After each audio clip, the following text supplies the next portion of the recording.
I'm back. I think I should start saying that my videos are bi-weekly because I tend to make a video and then run away for a while. That's the life of a Spoonie. But I'm back today because I want to share a couple things. Whenever things pop up in my life, I like to talk about them in case they help other Spoonies or people out there. So first and foremost, the very first thing I want to share is my newest addition, glasses.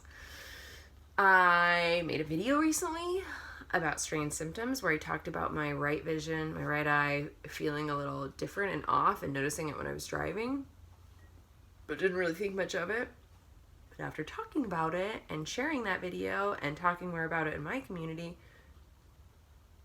the idea of seeing an eye doctor was planted into my mind, and I realized I had not had a vision test or done anything like that since high school, when they do it in school for everybody. That's a really long time. My vision then was really perfect, or as good as one can be for life, and so I just genuinely never even thought about eyes. Which is pretty funny, all things considering, because both of my parents wear glasses. My sister wears glasses. My nephew wears glasses. Like, it's a pretty prevalent problem in my family. And I just never thought about it. So what I'm sharing is that when something new pops up in your body, it is so essential and important for us to take note, to be vocal about it with doctors and friends and people within our Spoonie community, so that way we can help support each other for one, but also help each other find solutions. And I just got my glasses yesterday, still getting used to them, but it's astounding the difference, at least for me personally. And I didn't realize my prescription's not that severe. However, when things are slightly fuzzy, you're having to focus or whatever, it's causing extra tension and headache, requiring more cortisol. Jesus, like, no wonder I was having issues all the time. Hopefully this helps. We'll find out. But the PSA on this is investigate the things that are happening in your body.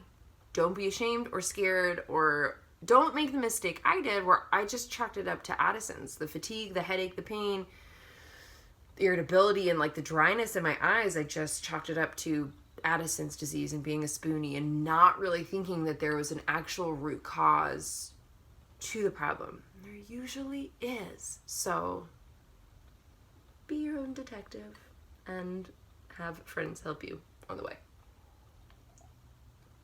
That's that.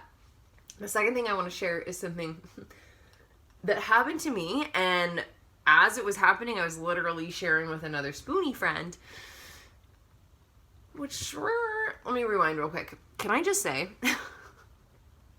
that in the last couple, I would say year or two, I cannot tell you how many of my humans of my past, friends, acquaintances, coworkers, whatever, people that I've interacted with in some way, shape, or form, who have reached out to me in the last year or so, sharing that they also have chronic illnesses and battle it, and you know, might be not ready to share it with the world, but we're like really excited to share that with me.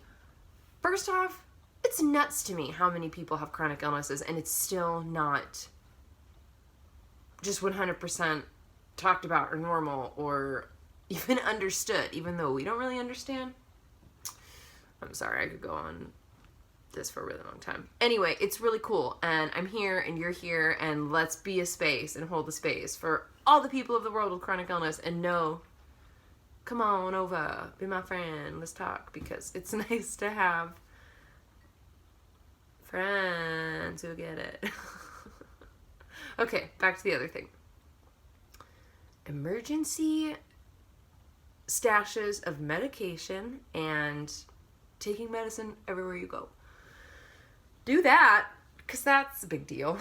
If you have life-dependent medicine, as I do with Addisons disease, I am steroid dependent forever, have extra of that, and lots of it, and put it everywhere. From a terrible mistake a couple years ago when I was babysitting real far away, like 45 minutes away from home. When my partner and I just had one car, I left my medicine at home. And he had to get a ride from someone to bring me my medicine so that I would live. So that was my first time that I was like, I need to have additional medicine everywhere. So, medicine hack. I have a keychain. I'm not going to go get it because I'm house sitting and I don't know where I put it now. Somewhere. It's on my keys, so don't worry, I won't be leaving without it. But it's a little pill caddy for my keys. Lives on my keychain all the time, and it is just chock full of pills. It's a little tin metal, I guess a little metal thing. So the one downside about it is that if it's not completely full, usually we'll stuff in like a cotton ball or little tissue because it'll rattle around and the pill will shake, I guess, and get smaller. So don't do that, but have some sort of keychain, something that you carry around. I've seen necklaces, I've seen bracelets, I've seen rings. Get creative. Have something that's on you physically whenever you leave. I have a bottle of pills in my car. And then I have in my emergency injection kit that lives in my bag or purse that I'm using in the moment, has additional pills in it. I carry the bottle of pills with me. Keep them in the house. That's all that I have right now.